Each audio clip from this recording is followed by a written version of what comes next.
Azt mondom, úristen, de bizony úristen, ha parfümimádó vagy, akkor biztos, hogy le fog esni az állad ettől a videótól, vagyis nem a videótól, hanem amiről beszélni fogok benne, és mindenek előtt azoknak szólok, akik szeretik a különleges illatokat, töredék áron, vagyis luxus parfümöket töredék áron, mert ma erről lesz szó. Minap ellátogattam a Zarába, és konkrétan tényleg leesett az állam, nem csak attól a parfümtől, amiről itt most fogok beszélni majd a későbbiekben, hanem az, hogy teljesen átváltozott a parfüm kollekció. Teljesen megújították a dizájnt, minden teljesen máshogy néz ki. Próbálták megőrizni azért az alapvető vonalaikat a parfümös üvegcséknek, de sokkal modernebb, letisztult formájuk lett. Egy ilyen luxus feelingje lett az üvegcséknek. Abszolút lehet érezni, hogy a cég ezt a vonalat próbálja továbbvinni, hogy a mindennapi luxus, a luxus elérhető áron, tehát mindenképpen felé próbálja magát pozícionálni a cég, tehát hogy egy olyan brand gyakorlatilag a Zara, vagyis ezt szeretné sugallni, ahol nagyon jó minőségű, nagyon magas kategóriájú, luxus dolgokat lehet kapni, ami mindenki számára elérhető, és gyakorlatilag minden igényt ki tud elégíteni. Na hát ezek a parfümös üvegecskék is ebben az irányban haladnak, egy gyönyörű, letisztult forma, nagyon szép, picit lekerekített élekkel, többféle design elérhető, ugye a különböző vonalainak a parfümök között, különböző családokhoz, és nagyon szépek a kupakjaik, tényleg olyan niche parfüm feelingje van, hogyha ránézel, én nekem borzasztóan tetszik, tehát nem, hogy csak jó illatuk van, már a legtöbbjének, de még akár a polcodon is jól tud kinézni, ami szerintem egy parfümnél nagyon fontos, hiszen sokan gyűjtjük a parfümöket, és ezért a vizuális megjelenítésnek is nagy szerepe van. Itt egy légy. Hát ez hogy került ide? Úgyhogy nagyon-nagyon boldog voltam ezzel az új dizájnnal, tényleg gyakorlatilag az összes parfümös üvegecskét átalakították, és sok szempontból meg is újultak ezek az illatok, régi klasszikusoknak egy új, intenzívebb illatát is kialakították, tehát például az Oriental Intense, vagy például a Nude Bouquet Intense, de még nagyon sok más klasszikus, nagyon kedvelt Zara parfümnek létrehozták az Intense verzióját, vagyis ami sokkal hosszabban tart, illetve erősebb illat. Nyilvánvalóan a közönség, a felhasználók nyomására készültek ezek az intenzívebb változatok. Ezen kívül a nagy közönség kedvenceknek, mint például amilyen a Red Temptation volt, újabb flankereket, újabb változatokat alakítottak ki, mint például a Red Temptation Vanilla, vagy Tobacco, vagy a Red Temptation fás illattal, gourmet, vagy virágos illat, szóval nagyon sok változata van most már a Red Temptation-nek. Ez azt jelenti, hogy a Red Temptation például az alapja az illatnak, csak hozzáadnak különböző új illatokat, tehát hogy egy új változatot tudjanak létrehozni, tehát aki imádja ezeket a parfümöket, az biztos boldog lehet ezekkel az új változatokkal is, mert ad egy kis variálhatóságot. A Golden Decade-nek ugyanúgy van különböző variációja, úgyhogy ha szereted ezeket az illatokat, már eleve érdemes elmenned a Zarába. Na de hát nem erről akartam beszélni, abszolút, hanem egy különlegességről, egy különleges új parfüm kollekcióról, amit, ahogy mondtam, Jérôme Epinette nevéhez köthető nagyon sok híres és különleges parfüm. Ő volt a designere nagyon sok Byredo parfümnek, az Sol de Janeiro parfümnek, illetve testpermeteknek, Ariana Grande parfümöknek, és még nagyon-nagyon sok igazán niche parfümnek ő volt a megalkotója, és van egy kooperációja a Zarával, és általa igazán különleges és exkluzív illatokat kaphatunk gyakorlatilag fillérekért. És ebben a kollekcióban sikerült egy nagyon nagyot alkotnia, tényleg az egyik parfüm, ez annyira kiemelkedő, hogy én teljesen oda vagyok meg vissza. De nézzük végig az összes szereplőjét ennek a sorozatnak. Az első illat, ez a Nocturnal Velvet nevű illat, amiről így nyilatkozott Jérôme Epinette, maga, a nagy orr. Ez egy olyan illat, ami a visszafogott kifinomultság művészetét testesíti meg, felidézve a nyugodt elegancia és a finom érzékiség lényegét.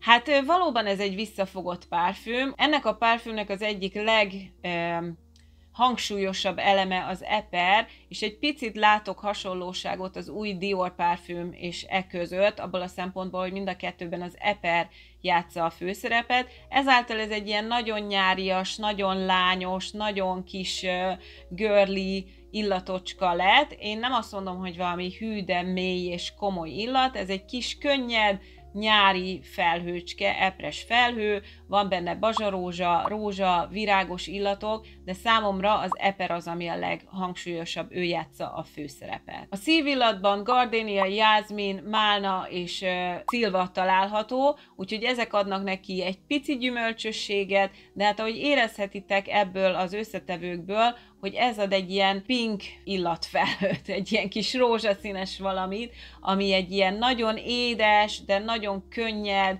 igazából leföldelés nélküli illat. Számomra talán egy picit túl könnyed is. Én nem vagyok oda az eper illatú párfümökért, kivéve a Diort, mert az nagyon-nagyon ízlet, de az eper illatú párfümök csak úgy engem nem ragadnak magukkal, de ettől függetlenül ez egy nagyon-nagyon kellemes illat, tehát nem tudok rá semmilyen rosszat mondani. Engem nem ragadott ez az illat annyira magával, mint mondjuk a másik kettő, ami igen.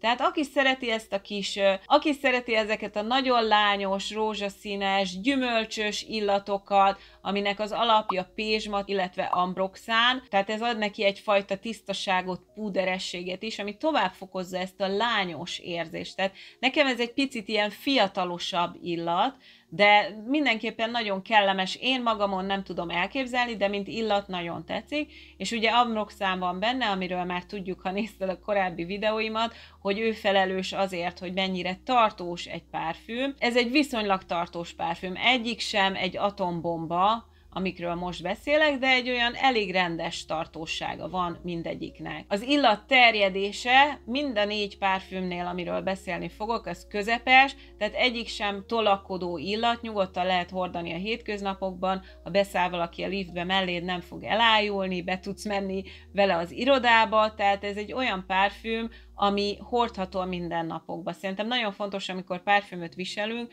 hogy amikor közösségbe megyünk, ahol sokáig fogunk együtt tartózkodni emberekkel, viszonylag közeli közelségben, megint nagyon szép magyarság, akkor azért gondoljunk rájuk is, lehet, hogy őket irritálhatja egy-egy erősebb párfüm, ami nagyon-nagyon orbamászó. Úgyhogy ezek a párfümök ebből a szempontból nagyon-nagyon barátságosak. Mielőtt feltennéd magadba a kérdést, hogy ki ez a nő, aki itt a párfümökről magyaráz, gyorsan bemutatkozom, hiszen lehet, hogy először jársz ezen a csatornán. Én Virág vagyok, sminkes és stylist, jelenleg Stockholmban élek, itt is dolgozom, és Svédország legnagyobb sminkiskolájának vagyok a vezető sminktanára, és ezen az oldalon, vagyis csatornán főként sminkkel, divattal, stílussal és párfümökkel foglalkozunk, úgyhogy ha érdekelnek ezek a témák, akkor mindenképpen iratkozzál föl, nyomd meg a kis csengőcskét is, mert nagyon sok klassz új videó jön, mert minden be van tárazva, csak meg kell szerkesztenem őket, mert ha megnyomod a kis csengőt, akkor értesítést fogsz kapni arról, hogyha feltöltök egy új videót.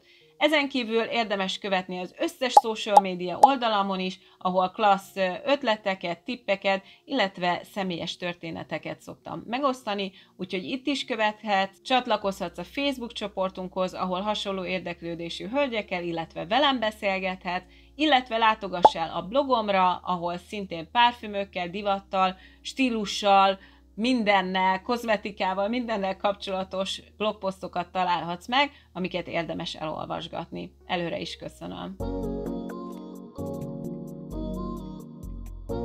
A következő az a Bold Blossom illat, vagy párfüm, és ez egy ilyen sáfrányos, rózsás, borostyános illat, egy klasszikus. Kicsit, hát nem azt mondom, hogy a 80-as évek párfümjére emlékeztet, mert talán annyira nem nehéz, mint a 80-as évek párfümjei. Annyira nem nehézkes, de mindenképpen egy klasszikus párfüm illat. Talán így tudnám leírni a legjobban, tehát amikor a párfüm szóra gondolsz, akkor valami ilyesmi fog az eszedbe jutni. Egy picit orientális, ugye a sáfrány miatt, illetve van benne tömjén is. Nem kell ezektől megijedni, hogy úristen, nem akarok sáfrány illatú lenni, meg tömjén illatú. Ezek az összetevők azért nem annyira durván kiemelkedőek, nagyon szépen belesimulnak ebbe az illatba, ami egyébként inkább egy lineáris illat, tehát egy nem annyira komplikált, nem annyira bonyolult illat, de egy nagyon szép, fűszeres, rózsás illatnak tudnám mondani. A fejjegyében sáfrány, rózsabors, illetve mandarin található, ami adja ezt a fűszeres, de mégis egy picit, hát nem azt mondom, hogy citrusos, a mandarinnak is van egyfajta édessége, ugye egy koncentráltabb cukormennyiség található benne, tehát egy picit édeskés, de fanyar illatot fog adni. A szívjegyben tömjén, rózsa és málna található, ez is fokozza ezt az édességet a fűszeresség mellett, tehát már így lehet érezni, hogy hova akar kiukadni ez az illat. Az alapjegy az pacsuli, borostyán és tonkabab, hát ez adja meg aztán a végső édességét, klasszikus parfümillat. Hogyha szereted ezeket az orientális, picit intenzívebb, picit mélyebb illatot, mert azért ugye itt a borostyán miatt ez egy picit mélyebb, nem annyira könnyed, mint az előző, ugye ez az epres illat, ez egy mélyebb, ez egy kicsit nőiesebb, ez egy igazi nőnek tudom elképzelni, tehát egy olyan nőnek, aki szeret klasszikusan öltözködni, aki egy klasszikus nő, az igazi nő, de nem szeret tolakodó lenni, aki szereti mutatni ezt a klasszikus nőiességet, talán így tudom a legjobban megfogalmazni. Nagyon-nagyon kellemes illat, tényleg isteni finom. Számomra nem keltett olyan nagy benyomást, hogy megvegyem, de lehet, hogyha a másik kettő nincs ott, akkor lehet, hogy ezt veszem meg. Simán lehet, de a másik kettő jobban tetszett. Tehát csak szépet és jót tudok mondani erről az illatról is. Hogyha te az ilyen típusú illatokat szereted, akkor mindenképpen menj és szaglázd meg. És jöjjön az, amiket megvettem. Tehát most már mutatom élőbe, tehát így néz ki ez a parfüm, nem tudom mennyire látjátok. Tehát látjátok, hogy az üvege is nagyon-nagyon szép. Van egy ilyen szép letisztult formája, szép kupakja, sajnos a kupakja nem mágneses, ugye hát erről lehetne megismerni, hogy az igazi luxus parfümöknek biztos, hogy mágneses a kupakja, hát ennek nem. Viszont a szórófeje nagyon jó, tehát nem tudom, hogy látjátok-e, mindegy, de egy nagyon szépen szóródik a parfüm, és az illat maga meg egészen fantasztikus. Igen, isteni finom. Nem tudom, emlékeztek-e, még volt egy videóm a molekuláris parfümökről, és ott beszéltem a Pink Molecule nevű parfümről, ami nagyon mély benyomást tett rám, és ez az illat nagyon emlékeztet arra. Abszolút nem dupe, tehát nem ezt akarom mondani, de mégis van egyfajta hasonlóság benne. Amikor kifújod, akkor van egy ilyen nagyon érdekes, pezsgős, talán egy picit szúrós érzés, de a jó értelembe véve, ami így bele rak buborékokat az orrodba. Tehát egy ilyen nagyon friss, hát nem is tudom, szúrós illat, ezt tudom a legjobban elmondani, de hogyha szúrós illatot mondok, akkor azt hiszed, hogy valami rossz illat, de nem. Ugye a Pink Molecule-ban ez a bodza, illetve a pezsgő adta ezt a hatást, ebbe pedig a licsi és a fekete ribizli.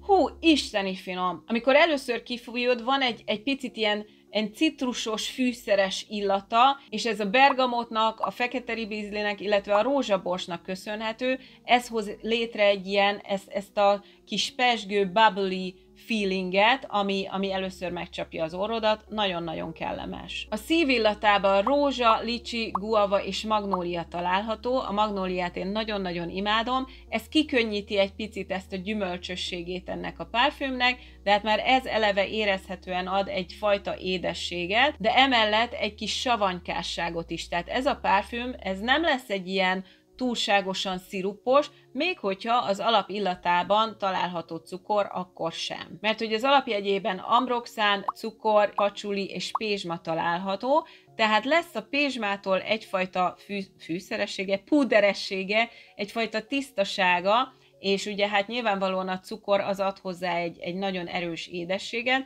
tehát ezt úgy kell elképzelni, mint amikor lekvárt főzöl. Tehát ott is azért kell egy kis cukor, hogy a gyümölcsöknek ezt a savanykásságát kiegyensúlyozza. Tehát ettől lesz finom a lekvár, így van. Nagyon jó, hogy egy lekvárhoz hasonlítok egy parfümöt. Tehát itt is erről van szó. Ugye nagyon sok ilyen kicsit savanykásabb gyümölcs van ebben a parfümben, és a cukrosság ez nagyon-nagyon jól kiegyensúlyozza.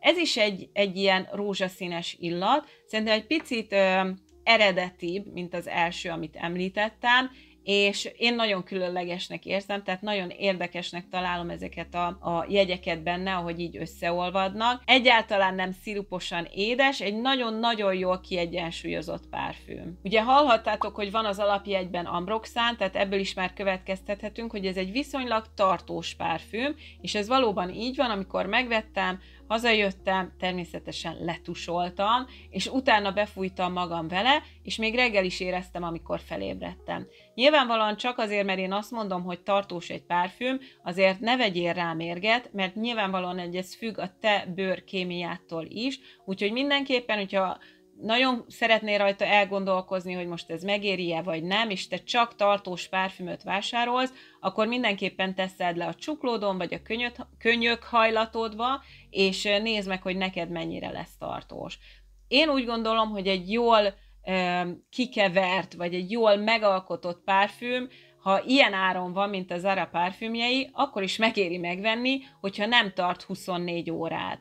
Mert ezen az áron egy különleges illatot vásárolni szerintem egy főnyeremény, és maximum beleteszel egy kicsi kis párfüm fújócskába, beleteszel egy picit a párfümödből, és napközben felfrissíted az illatodat. De hát mégse kell kiadni 60-100 ezer forintot egy párfümre, hanem lehet, hogy csak mondjuk 10 000 forint alatti összeget, és maximum befújod vele magad többször, hát azért ez nem olyan nagy dolog szerintem.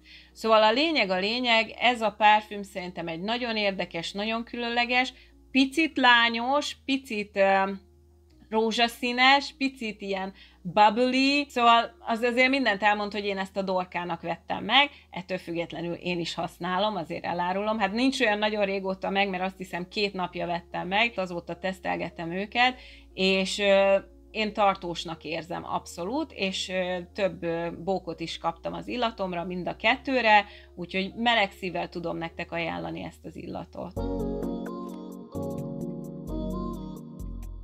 Na és akkor jöjjön, amire vártál. A mindent elsöprő, amitől eldobtam az agyamat párfüm. Most már meg is mutatom nektek, az a neve, hogy Moonlight Whisper, hát nyilvánvalóan ugyanolyan üvegben van, és ez egy annyira, de annyira különleges illat, hogy hát én nem is gondoltam, hogy az Zaránál lehet egyszer ilyet kapni, tényleg. Egy kifejezetten niche párfüm illat. Ugye most nagyon menőek ezek a teljes illatú párfümök, a Bianco Latte és barátai. Ezt egyébként nagyon-nagyon hasonlítják a Kayali-nek a Young Pistachio Gelato párfümjéhez, ami látom, hogy miért, hiszen mind a kettőnek egy pisztácia alapja van, de én szerintem ez az illat sokkal jobb. Most a Kayali méregdrága, a másik meg az, hogy sose lehet kapni, mert mindenki elkapkodja, de most kijött ez, tehát nem is kell sorban állnunk a Kayali párfümért. Szóval egy teljes családba tartozó illat, egy teljes, édes, gurmé illat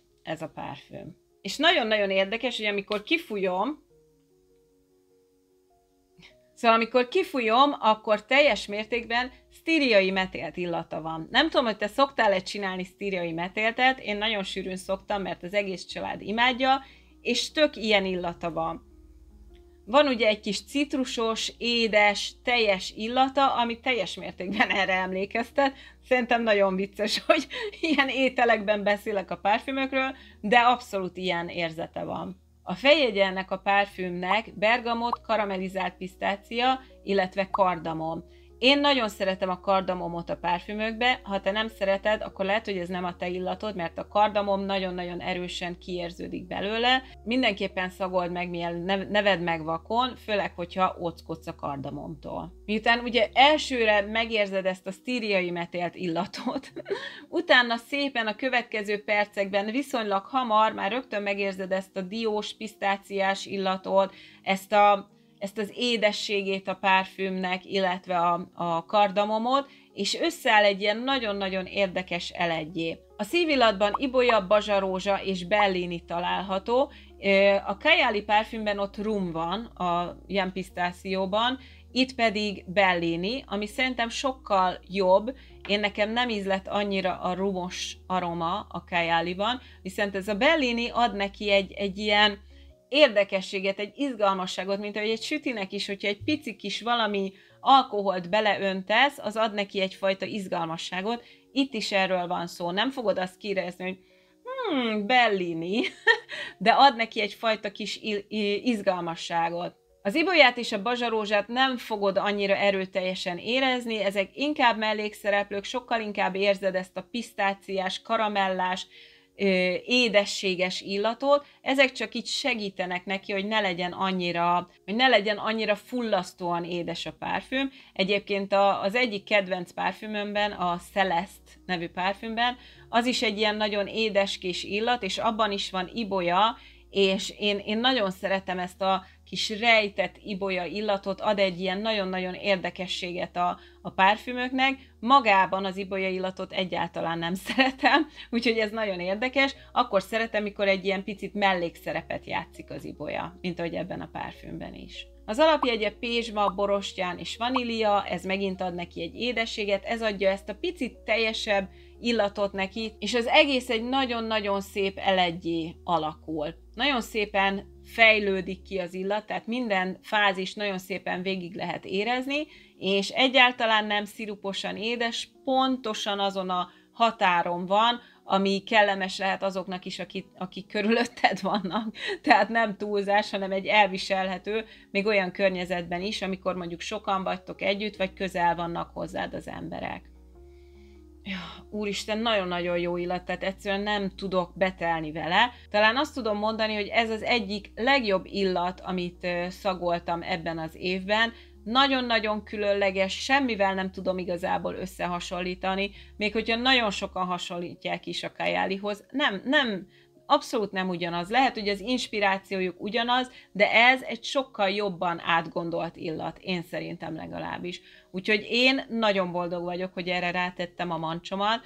Hozzáteszem, amikor benn voltam a Zarába, akkor már alig volt belőle, tehát egy nő 3 dobozzal így a kezébe ment ki, úgyhogy 2 volt talán, amikor én bementem, ez nem azt jelenti, hogy most el fogják kapkodni, de nagyon bízom abban, hogy ez egy hosszan tartó termék lesz a Zaránál, és fogok tudni még venni belőle, mert egészen különleges. Nem azt mondom, hogy a legjobb párfüm, amit ebben az évben szagoltam, hanem hát mondjuk tegyük a második vagy a harmadik helyre, mert nekem abszolút a Celeste a befutó, tehát meg is mutatom nektek. Szóval nekem ő az abszolút kedvenc, a Celeste, a Giardini di Toscanától, de hát ez egy borzasztóan drága illat, ugye ezt kaptam a szülinapomra, és tök szuper, mert a hétköznapokban simán fogom tudni hordani ezt a Moonlight Whispert, mert érzetében nekem nagyon hasonló, még ha illatában nem is ugyanaz, meg hát semmi köze egymáshoz, de érzetében mégis ugye ez a teljes,